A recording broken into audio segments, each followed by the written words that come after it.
মানসিক আঘাতের কোনো চিহ্ন হয় না, তাই আমরা যন্ত্রণা লুকিয়ে হাসতে পারি। সবশেষে কেউ পাশে থাকবে না, থাকলেও মাই থাকবে।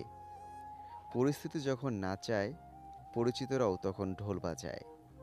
তুমি এমন কোনো মিথ্যা বলো না যে একটা মিথ্যা কথার জন্য তোমাকে আরও 10টা মিথ্যা বলতে হয়। এই ব্যস্ত শহরটা ঠিক যেমনই আছে তেমনই থাকবে, শুধু বদলে যাবে কিছু জীবনের গল্প ও স্মৃতি। মনে রাখবেন, কর্মফল খুবই ভয়ঙ্কর জিনিস। আজ আপনি যা করবেন, কাল তা ফেরত পাবেন। ভুলে যেতে পারাই ভালো। যে মানুষ কোনো কিছু ভুলতে পারে না, সে শেষ পর্যন্ত পাগল হয়ে যায়। বিশ্বাসে আঘাত লাগলে সেই আঘাতের ক্ষত কখনোই পূরণ করা যায় না। যে তোমার নীরবতার ভাষা বোঝে না, সে তোমার চিৎকারের ভাষাও বুঝবে না। মাঝে মাঝে কষ্ট পাওয়া ভালো, কারণ কষ্ট মানুষকে বাস্তবতা শেখায়, ম্যাচিউর বানায়। যে কোনো পরিস্থিতিতে মনের জোর বাড়ায়, একা বাঁচতে শেখায় এবং আপন মানুষগুলোকে চেনায়। মনে রাখবেন, কর্মফল খুবই ভয়ঙ্কর জিনিস। আজ আপনি যা করবেন, কাল তা ফেরত পাবেন। অন্যকে কাঁদিয়ে নিজে খুশি থাকবে, এমন প্রত্যাশা করা বাদ দাও। যে অন্যকে বিনা কারণে কাঁদায়, প্রকৃতি নিজ দায়িত্বে তাকে কাঁদায়।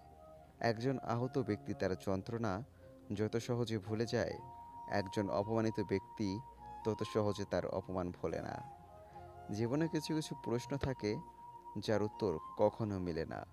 কিছু কিছু ভুল থাকে যা শোধরানো যায় না। আর কিছু কিছু কষ্ট থাকে যা কাউকে বলা যায় না। সবাই ভালো ব্যবহারের যোগ্য হয় না। মাঝে মাঝে যে যেমন, তার সাথে তেমন ব্যবহার করা উচিত। এটা বেয়াদবি নয়, দরকারি। যদি তুমি গরিব হও, তোমার নিজের আত্মীয়রাও তোমায় এড়িয়ে যাবে। আর যদি তুমি ধনী হও, তাহলে তোমার দূর সম্পর্কের আত্মীয়রাও রোজ তোমার খবর নেবে। তার অনেক মানুষ আছে, তাই তো সে আমার শূন্যতা অনুভব করে না। আর আমার তো কেউ নাই, তাই তো তাকে প্রতি মুহূর্তে অনুভব করি। কাছের মানুষদের প্রিয়জন হতেও এই যুগে টাকার খুব প্রয়োজন। অতীত ভুলে যেতে পারলেই ভবিষ্যৎ সুন্দর হবে, মানুষ সুখী হবে। মায়া ত্যাগ করতে শেখো, দেখবে কষ্ট কমে যাবে। কারণ মায়া জিনিসটা নেশার চাইতেও খারাপ। পৃথিবীতে মানুষ কাঁদতে কাঁদতে জন্মায়, অভিযোগ করতে করতে বাঁচে, আর আফসোস করতে করতে মৃত্যুবরণ করে। কাউকে তার ভালো মন্দ বেশি বোঝাতে যাবেন না, এতে আপনি খারাপ হয়ে যাবেন।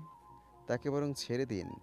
সে যখন বিপদে পড়বে, তখন সে এমনিতেই আপনার মূল্যটা বুঝতে পারবে।